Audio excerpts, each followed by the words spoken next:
Hello students, subject structural analysis 1, chapter thin cylinder. Right, in the last lecture we had completed the second example, but in last capacity of cell, right, वो हमारी बाकी रह गई थी increase in capacity of cell, जो कि हम आज वो कंप्लीट करके एग्जाम्पल जो है वो हमारा कंप्लीट करते हैं. राइट, ये जो है increase in capacity of cell वो हमारा फाइंड करना रह गया था इन लास्ट एग्जाम्पल में. लास्ट एग्जाम्पल में हमने स्ट्रेस स्ट्रेन दोनों फाइंड किए थे. Right, longitudinal as well as circumferential. तो हम कंटिन्यू करते हैं. राइट, इस तरह से हमने stress and longitudinal stress, circumferential stress वो फाइंड किया था. Maximum tau maximum, right, maximum shear stress वो भी फाइंड किया था. And strain both circumferential and longitudinal strain, strain 1 and strain 2 दोनों ही फाइंड किए थे. राइट, यहाँ तक हमारा कंप्लीट हुआ था स्ट्रेन 2 तक. ठीक है, but now we have to find increase in capacity of cell. That means हमें चेंज इन वॉल्यूम जो है वो भी फाइंड करना है. राइट, तो अब हम इक्वेशन यूज़ करते हैं change in volume by V का. Right, strain 2 plus twice strain 1, that is circumferential strain and that is longitudinal strain. Right, so let's put the value of strain 1 and strain 2 in this equation and put the value of V. Now how can we get the value of V? हमें value of V कैसे मिलेगी? तो V का formula है volume. Volume मतलब cylindrical cell है, तो cylindrical cell का वॉल्यूम का फॉर्मूला क्या है? π/4d²L. Right, so D and L is given, diameter and length of shell is given. Right, so let's put the value of diameter 1200 mm and length 300 mm. So we will get the value of V. Right, हमें V की value मिल जाएगी.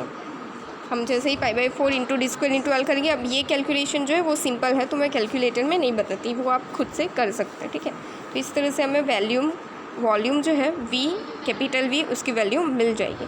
So now अब हम change in volume find कर सकते हैं, because we have epsilon 1 epsilon 2, strain 1 strain 2 as well as volume. Right, so let's put the value of this 3 in equation. Right, so del V is equals to strain 2, that is 0.4 times 0.75, right, plus 2 times strain 1, that is 0.000318, right, multiply by V, volume, right, that is 3.39 into 10 raised to 9. So we will get the value of volume, change in volume किस तरह से मिलता है वो अब हम find करते हैं अभी. ठीक है,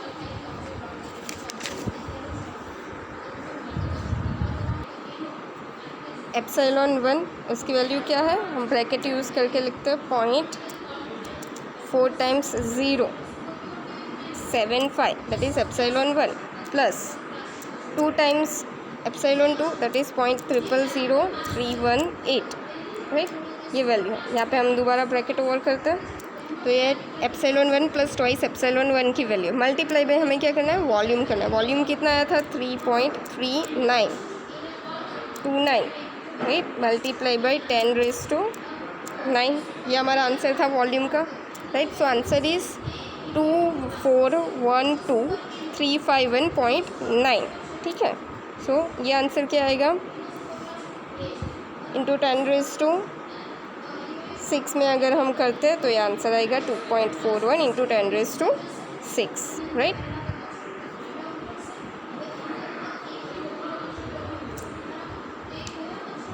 तो इस तरह से हमारा ये आंसर आ रहा है. ये 2412351.9. राइट, जो कि हमारा mm³ में आंसर आएगा, क्योंकि ये जो सारी वैल्यूज़ है वो mm में है. वॉल्यूम की वैल्यू जो है वो हमारी mm³ में है. ये सारे हमने mm में लिए थे. देयरफॉर अब mm³ को हम सेंटीमीटर क्यूब में कन्वर्ट करते हैं. राइट, तो सेंटीमीटर क्यूब में कन्वर्ट करेंगे तो क्या हो जाएगा आंसर? 2412.23. राइट, सेंटीमीटर क्यूब में करेंगे तो आंसर क्या होगा? 10 raised to -3 से हम मल्टीप्लाई करेंगे. राइट, कुछ जिसकी वजह से क्या हो जाएगा? 2412351.9 मल्टीप्लाई बाई 10 raised to -3. तो आंसर किस में आ जाएगा? सेंटीमीटर क्यूब में. सो आंसर क्या आएगा? ये आंसर आ जाएगा 2412.35. ठीक है, सेंटीमीटर क्यूब. अब क्या होगा? सेंटीमीटर क्यूब मतलब मिलीलीटर. अब हमें लीटर में कन्वर्ट करना है. ठीक है। तो लीटर का यूनिट क्या है, 1 metre cube is equals to 10⁻³ litre, right. तो हम सेंटीमीटर क्यूब को मीटर क्यूब में कन्वर्ट करते हैं, तो फिर क्या होगा कि सेंटीमीटर क्यूब में से हम लीटर क्यूब में कन्वर्ट करेंगे, तो जो सेंटीमीटर क्यूब है 1 centimetre cube is equals to 10⁻³ litre हो जाएगा इसके हिसाब से। मीटर क्यूब को हम सेंटीमीटर में करते हैं, तो 10⁻³ लीटर। तो इसको हम अगेन डिवाइड बाई करेंगे 10⁻³ से, जिससे वो लीटर में आ जाएगा। तो क्या होगा 2.41 लीटर, ठीक है। तो इस तरह से आंसर आएगा 2.41 लीटर। तो यहाँ पे हमारा थिन सिलेंडर का जो एग्जांपल्स है सारे वो यहाँ पे कंप्लीट होते हैं। ये हमारा चेंज इन वॉल्यूम हो गया, ठीक है। सो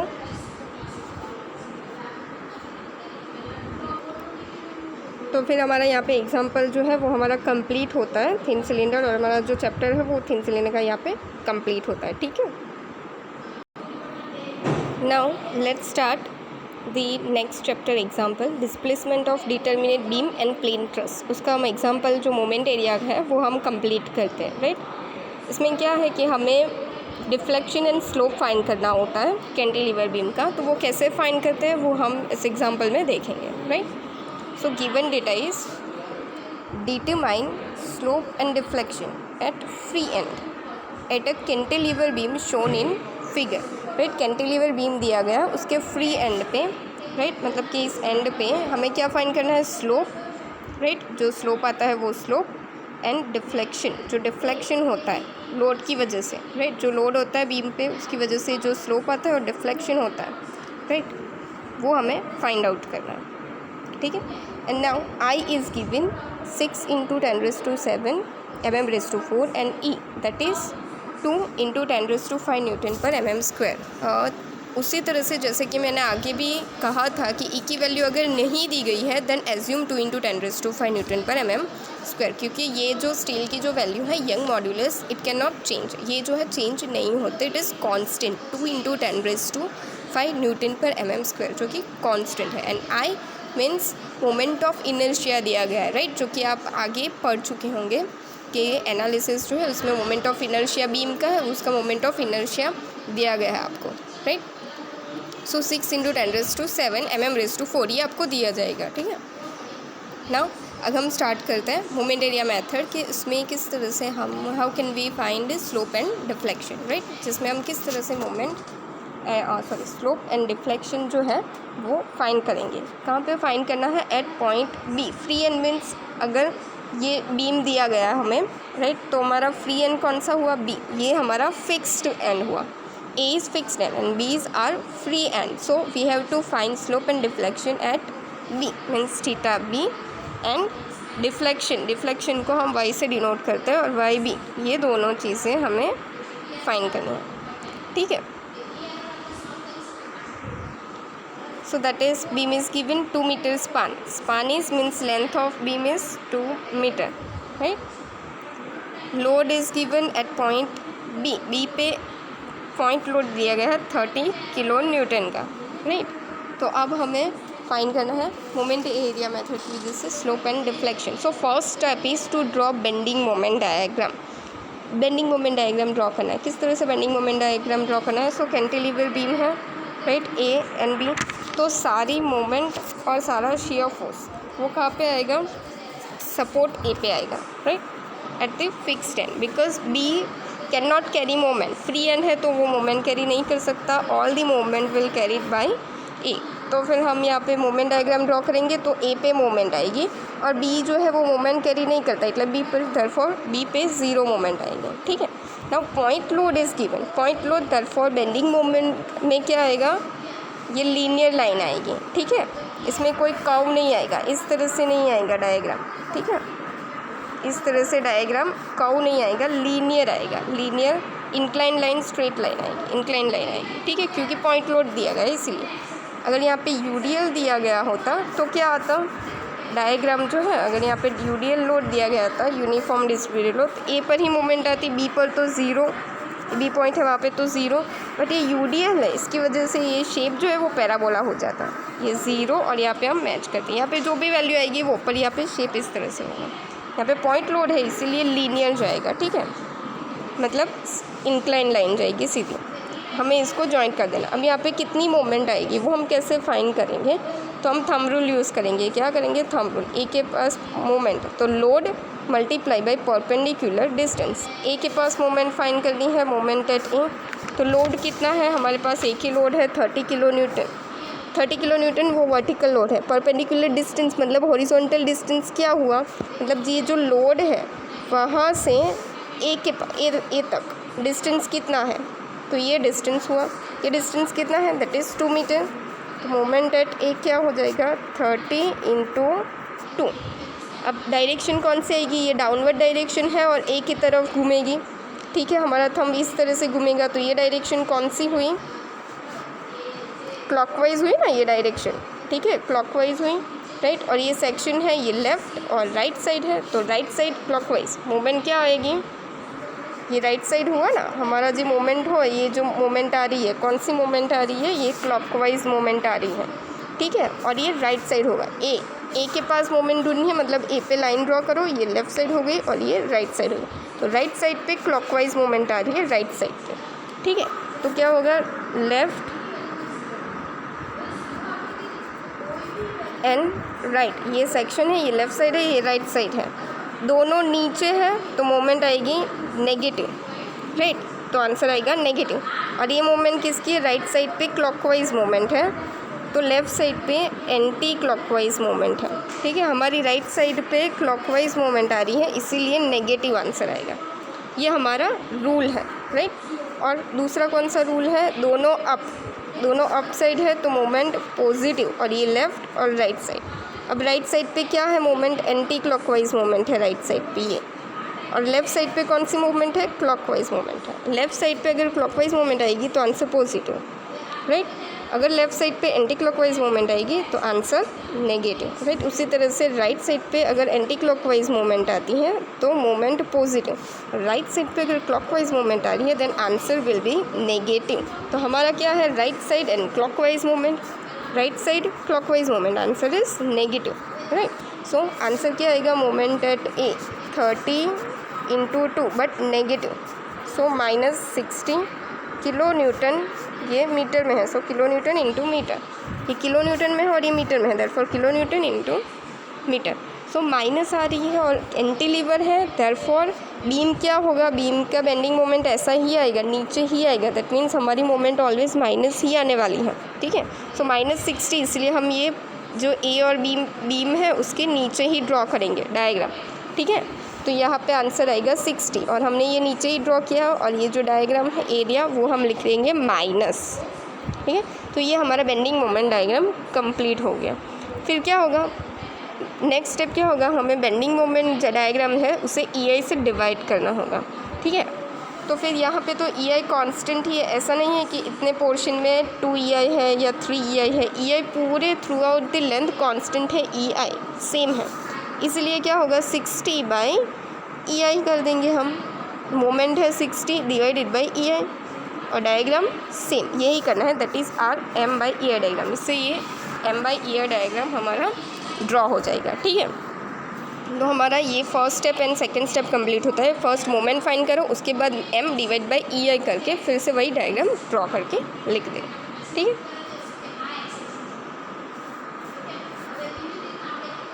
नाउ ये जो हमने मोमेंट फाइंड की थी वो है moment at B 0 and moment at E। Moment B के पास कोई सपोर्ट नहीं है, इसलिए मोमेंट एट B डायरेक्टली 0 होगा। मोमेंट एट जो हमने फाइंड की -60। अब हमें स्लोप फाइंड करना है, slope eight B and deflection at B, and support पे फाइंड करना है ना, ठीक है। तो स्लोप एट B θB हमें फाइंड करना है। θB स्लोप का मतलब क्या होता है कि ये जो हमारा एरिया है ना, स्लोप मतलब M/EI जो डायग्राम है उसका हम एरिया लेंगे, राइट।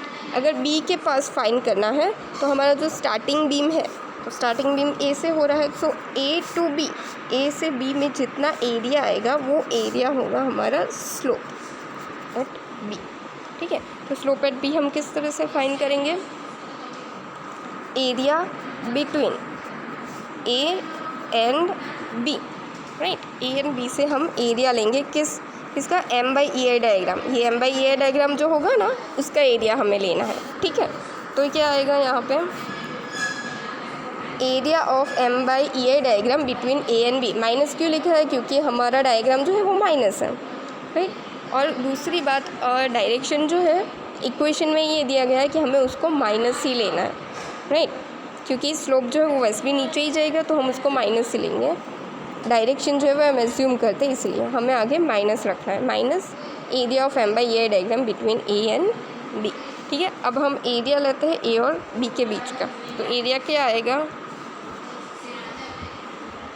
यहाँ का एरिया ट्राइंगल शेप है, triangle means area half into B into H। तो ये हमारी विड्थ हो गई और ये हमारी H हो गई। तो हाइट कितनी है, ये हाइट 60/EI है, 60/EI ये हमारी H है। और B क्या हो जाएगा, ये डिस्टेंस, ये कितना है 2 मीटर, तो क्या होगा 1/2 इंटू 2 इंटू 60/EI। और ये माइनस है, देयरफॉर माइनस, ठीक है। नाउ ये माइनस तो आगे, ये minus area half into 2 into 60/EI, ये हो गया। 2 कैंसिल हो जाएगा, माइनस माइनस प्लस हो जाएगा। So answer is, remaining answer is 60/EI, kilo newton into metre square, right. Slope में जो है उसका unit kilo newton into metre square आएगा। जैसे ही हम M और EI का यूनिट रखेंगे, राइट, और एरिया रखेंगे, तो इसके हिसाब से यूनिट आएगा kilo newton into metre square for slope. अब हमें क्या करना है, उसको EI की वैल्यू रखनी है, राइट। EI की वैल्यू रखते हैं, तो EI की वैल्यू हमारी किस में दी गई है, न्यूटन इंटू mm में है ना हमारी वैल्यू, mm में है, न्यूटन एंड mm में है वैल्यू हमारी, E और I की वैल्यू। तो हमें क्या करना है, ये हमारे 60 जो आंसर है वो सारे हमने किलो न्यूटन एंड मीटर में लिए हैं। मोमेंट भी हमारी क्या थी, ये मोमेंट है ना 60, that is kilo newton into metre, right. So इसी तरह से हमारा क्या हो जाएगा, किलो न्यूटन इंटू मीटर, ये 60 का यूनिट, ठीक है। और ये जो 2 मीटर है उसका यूनिट क्या है, मीटर, तो metre into kilo newton into metre, तो क्या हो गया kilo newton into metre square, ये ऊपर की टर्म का। और EI जो है उसका यूनिट अलग है, अभी हमने रखा नहीं है, तो EI का यूनिट क्या हो जाएगा, E का यूनिट हम रखते हैं, ये ऊपर का यूनिट है, ऊपर के पोर्शन का। EI का यूनिट क्या हो जाएगा, न्यूटन पर mm स्क्वायर, और I का यूनिट क्या है, mm⁴ है, दिया गया है, ठीक है, mm स्क्वायर और यहाँ पे स्क्वायर, ये हो जाएगा। So newton into mm square EI का यूनिट हो जाएगा। अब क्या करना है, हमें kilo newton into metre square है उसको भी हमें न्यूटन इंटू mm स्क्वायर में कन्वर्ट करना होगा। तो क्या होगा, किलो न्यूटन को हम न्यूटन करते हैं तो मल्टीप्लाई बाई 10⁻3, मीटर स्क्वायर को mm स्क्वायर में करते हैं तो क्या हो जाएगा 10⁻3 जो है उसका हम स्क्वायर करेंगे, मीन्स 10⁻6 हो जाएगा, ठीक है। और E और I की जो है वो हम वैल्यू रखेंगे, E की वैल्यू 2 इंटू 10⁻5 दी गई है और I की value 6 into 10⁻5, that is given in given data, right, जो हमें दी गई है गिवन डेटा में, राइट।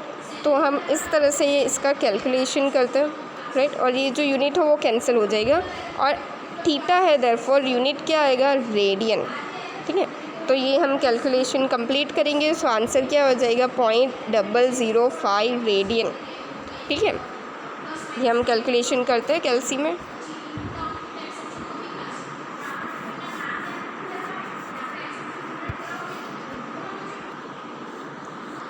सिक्सटी इंटू 10⁻3 था, मल्टीप्लाई बाई 10⁻6 आएगा, ठीक है। इसके बाद डिवाइड बाई क्या होगा, divided by 2 divided by 10⁻5, again divided by 6 divided by 10⁻, क्या हो जाएगा 7, राइट। तो इससे आंसर हमारा आता है 0.005 रेडियन। अब रेडियन है उसको हमें डिग्री में कन्वर्ट करना है, तो डिग्री में कन्वर्ट करना है मतलब क्या करना होगा, answer multiply by 180 by pi, ठीक है, 180 बाई पाई मतलब क्या हो गया आंसर 0.286 रेडियन, 0.286 डिग्री। ये आंसर क्या आएगा 0.286 जो है वो हमारा डिग्री में आएगा, ये आंसर रेडियन में है और ये हमने डिग्री में कन्वर्ट किया 0.005 हमारा आंसर था, multiply by 180 divide by pi. तो इससे हमारा आंसर ये डिग्री में आएगा। ठीक है, स्लोप का आंसर ये रेडियन में है और ये डिग्री में है। ठीक है,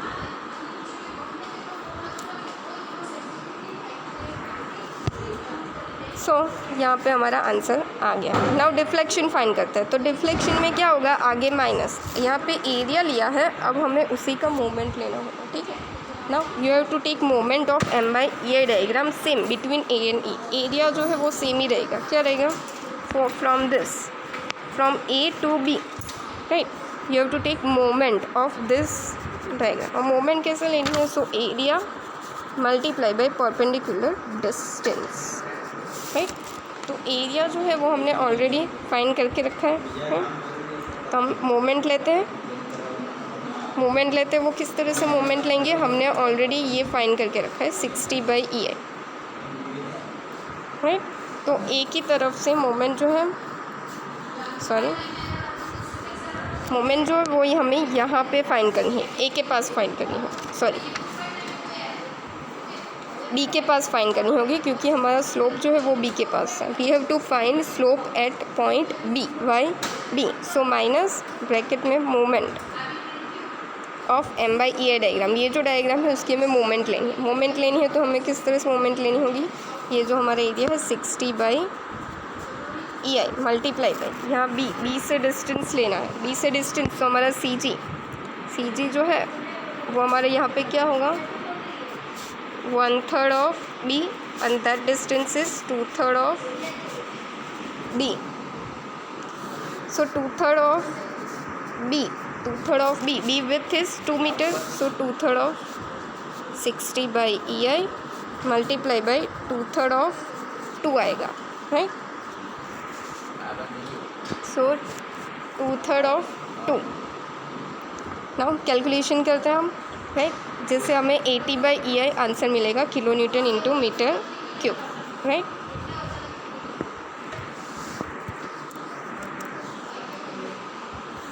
$60 multiply by 2 divided by 3, so answer is 80, right.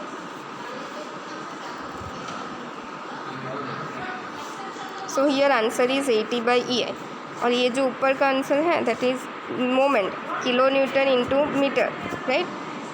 ये हमारी मोमेंट है 60 मल्टीप्लाई बाई ये जो 2/3 ऑफ 2 जाएगा, right. So moment into again metre, so kilo newton into metre cube चला जाएगा। सो यहाँ पे एक डिस्टेंस और बढ़ जाएगा, kilo newton into metre cube unit. यहाँ पे मीटर स्क्वायर होगा स्लोप में और डिफ्लेक्शन में मीटर क्यूब होगा, ये हमें ध्यान रखना होगा, right.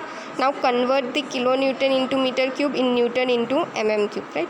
Kilo newton means 10⁻³ multiply by metre cube, इसको mm में करेंगे तो क्या होगा, 10⁻³ उसका क्यूब होगा, means 10⁻³ multiply by 10⁻⁹, that means 10⁻12, 9 plus 3, that is 10⁻12. So 80 multiplied by 10⁻12, right, divided by, put the value of E and I in terms of Newton and mm, right. E that is 2 into 10⁵, and I that is 6 into 10⁷. So you will get the value of YD. So इसको हम solve करते हैं, right.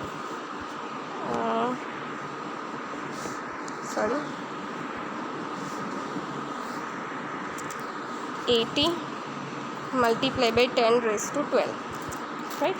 Now divided by 2 divided by 10⁵,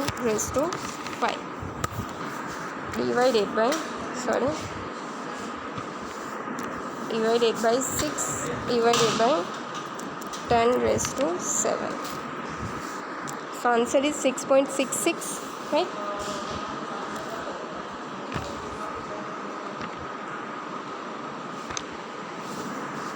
तो answer क्या आ जाएगा यहाँ पे 6.66, ये mm क्यूब है और ये न्यूटन पर mm स्क्वायर, ये तो यही रहेगा। So answer in mm 6.66. So deflection at B at free end and slope at B, that is 0.286 in degree and 0.005 in radian and 6.66 mm deflection at free end. ठीक, तो यहाँ पे ये हमारा एग्जाम्पल जो है वो कंप्लीट होता है.